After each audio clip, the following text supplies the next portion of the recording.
మీకు ఓల్డ్ ఉన్నప్పుడు న్యూ ఉన్నప్పుడు ఎట్లుంటుందో మీకు చూపిస్తా. ఓల్డ్ ఉన్నప్పుడు ఇదన్నమాట ఓల్డ్ ప్లేస్. ఇక్కడైతే మొత్తం చూపిస్తుంది.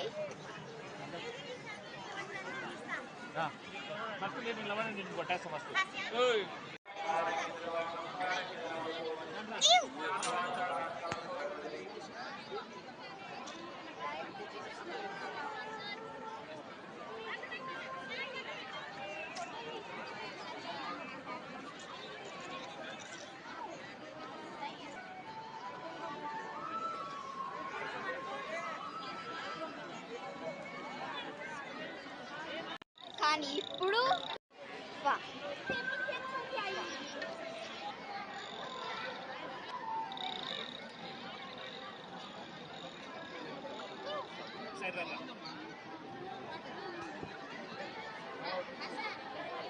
ఇట్లుంటే జనరేషన్ అంటే